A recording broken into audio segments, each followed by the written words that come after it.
नमस्कार दोस्तों। केंद्रीय विद्यालय संगठन में बहुत दिनों तक शिक्षक के तौर पर काम करना, खास करके केंद्रीय विद्यालय का जो वर्क कल्चर है, केंद्रीय विद्यालय के जो बच्चे हैं, केंद्रीय विद्यालय के जो स्टाफ हैं, उनके साथ काम करना जीवन का एक सुखद पल रहा।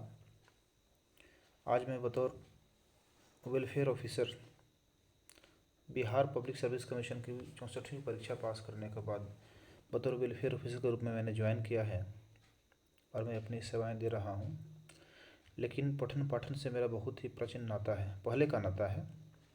आज भी मैं बतौर शिक्षक के रूप में ही अपने आप को देखता हूं। ये कक्षा 12वीं की इंडियन ज्योग्राफी का सबसे अंतिम चैप्टर है, geographical perspective on the selected issues and problem. तो मेरे मित्र ने इसको एक तैयार किया था,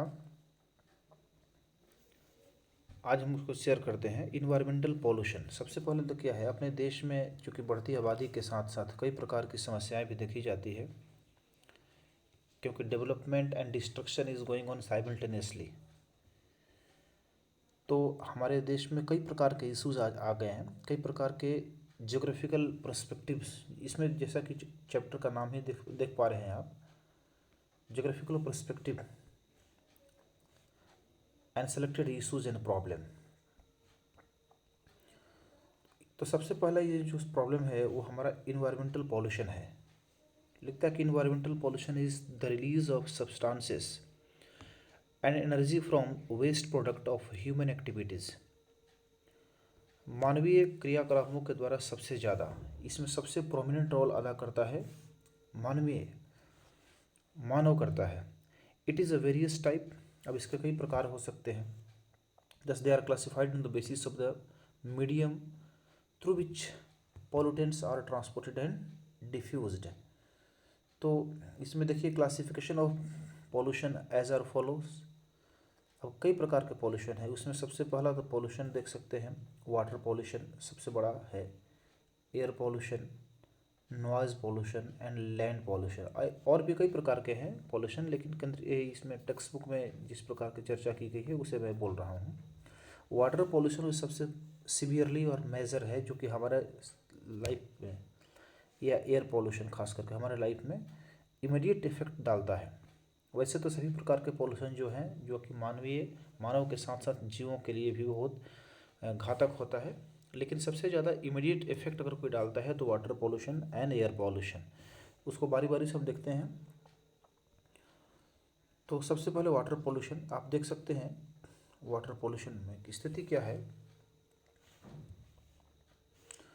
ये यहाँ पे झाग, नदियों की पानी की गुणवत्ता का ये द्योतक है। अत्यधिक झाग उत्पन्न हुआ। अभी हाल ही में यमुना नदी के बारे में देखा गया था, जिसमें छठ के समय लोग डुबकी लगा रहे थे।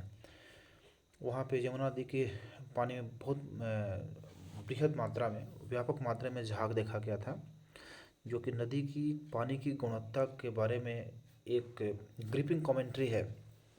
ये बताता है कि किस प्रकार से भारत की नदियाँ जो है पहले अमृत धारा के रूप में प्रवाहित होती थी, आजकल वो विष की धारा के रूप में कन्वर्ट हो गई है। ये क्यों?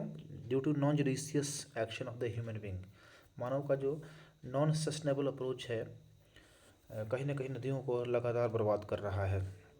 ये फोम की स्थिति देख पा रहे हैं, ये नदियों के ये कंटामिनेशन का ही द्योतक है। इसमें कई प्रकार के सस्पेंशन मटेरियल के साथ साथ कई चीज़, लेड से लेकर के हेवी टॉक्सिक मटेरियल इसमें घुले हुए हैं। तो लिखता है कि water pollution, natural erosion, landslide, इसका रीजन क्या क्या से, नेचुरल इरोजन भी है, लैंडस्लाइड्स होता है, and decomposition of the plants and animals etcetera are the natural resources that make water polluted. ये वाटर पोल्यूशन प्रकृति के द्वारा भी होता है और मानव के द्वारा भी होता है। लेकिन प्रकृति के द्वारा जो होता है उसमें वाटर का अपना सेल्फ क्लिंजिंग कैपेसिटी होती है, जिसके कारण प्रकृति का अपने वाटर प्योरीफिकेशन का जो क्वालिटी होता है, जितनी रेशियो में होती है वाटर पॉल्यूशन, उसी के रेशियो में उतना ही तकरीबन वो क्लीनिंग प्रोसेस के जरिए उसको क्लीन कर लिया जाता है, वाटर का प्योरीफिकेशन होता है। लेकिन जो मानवीय क्रियाकलाप है ये बहुत ही नॉन जुडिशियस है। Human industrial agriculture and the cultural activities, हम देखते हैं कि कई प्रकार की कल्चरल एक्टिविटी नदियों के किनारे दाह संस्कार भी किए जाते हैं। नदियों के किनारे कई प्रकार के फेस्टिवल्स मनाए जाते हैं, और जब फेस्टिवल्स मनाते हैं तो हम लोग नदियों की स्वच्छता का ध्यान नहीं रखते हैं। ये देखिए कई प्रकार के नाले, और कितने क्यूबिक घन मीटर के हिसाब से और कितने लीटर, लाखों लीटर, करोड़ों लीटर जो है नदियों में सीधे सीधे विषाक्त पानी उड़ेल दिए जाते हैं। इंडस्ट्रियल एक्टिविटीज़ इसमें सबसे बड़ा रोल अदा करता है, देख पा रहे हैं। आगे लिखता है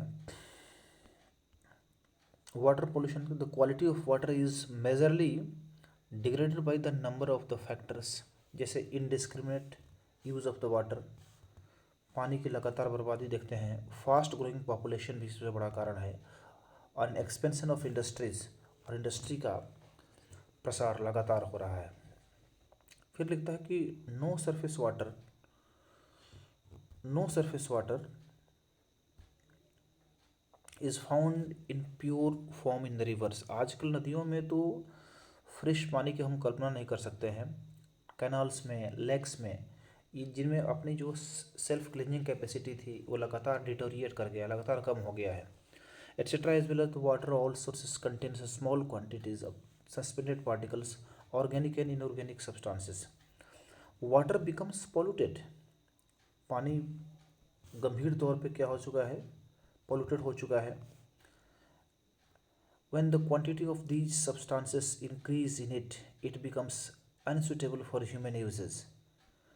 और जब इसकी क्वालिटी, एक क्षमता होती है नदी का जो सेल्फ क्लींजिंग प्रोसेस का, उससे अगर कहीं भी एक्सटेंड होता है तो फिर बाद में पानी मानवीय इस्तेमाल के लिए नहीं हो पाता है या जानवरों के लिए नहीं हो पाता है। It becomes unsuitable for the human uses and it's self purifying capacity declines. और इस नदियों का अपनी जो सेल्फ प्योरीफिकेशन की जो कैपेसिटी होती है, प्योरीफाइंग कैपेसिटी होती है, वो इंस्टेंटली डिक्रीज कर जाता है वो। फिर लिखता है कि the World Health Organization shows that about 1/4 of the communicable disease in India are waterborne. अब विश्व स्वास्थ्य संगठन ये कहता है कि भारत में तकरीबन 1/4 जो है कम्युनिकेबल डिजीज है जो स्प्रेड करता है, वो भारत में वाटर बॉर्न डिजीज, जल जनित बीमारी के कारण ही, मतलब कि इस तरह से ज़्यादा स्प्रेड हो रहा है। लिखता है कि water pollution is the source of the various water borne disease. उसमें एक डायरिया इंपॉर्टेंट है, इंटेस्टाइनल वर्म्स हो गया, हेपेटाइटिस, ये सब ख़ास तौर पे पानी की गंदगी के चलते, पानी के कंटामिनेशन के चलते, पानी की गुणवत्ता में लगातार ह्रास के कारण इस प्रकार की बीमारियों का लगातार प्रसार हो रहा है। दो the river pollution is common to all rivers, yet pollution of river Ganga flowing through one of the most populous region of India has caused great concern among all। हम जानते हैं कि गंगा जो है हिमालय से निकलने के बाद उत्तराखंड, यूपी, बिहार, झारखंड और वेस्ट बंगाल होते हुए जाती है। ये सब मोस्ट पॉपुलस रीजन है, और ऐसी स्थिति में यहाँ अनेक शहरों से भी होकर गंगा गुजरती है, और इन अनेक शहरों की कल्चरल से लेकर इंडस्ट्रियल और मानव की नॉन जडिशियस एक्टिविटी और एटीट्यूड है जो गंगा और उसके सहायक नदियों को झेलना पड़ता है। अतः गंगा की जो पानी, जो पवित्र के साथ साथ बहुत ही उच्च गुणवत्ता की मानी जाती थी, उसमें लगातार ह्रास हो गया है। To improve the condition of the river, national mission for the clean Ganga was initiated. और इसके लिए क्लीन गंगा मिशन शुरुआत किया गया था। नमामि गंगे प्रोग्राम आजकल भारत सरकार की एक बहुत ही वाइब्रेंट प्रोग्राम है, नमामि गंगे प्रोग्राम। उसमें सिर्फ भारत की अनेक नदियों की बात करते हैं, और सिर्फ गंगा की नहीं, भारत की जितनी भी नदियां हैं उसकी पानी की गुणवत्ता को सुधार करने का कंटिन्यूस प्रयास करने की बात की गई है, संकल्प ली गई है। The sources of pollution in the Ganga and the Yamuna river, क्या है इसका? The river and state, Ganga Uttar Pradesh, Bihar and West Bengal में खास करके देखिए पॉल्यूटेड स्ट्रेचेज क्या है।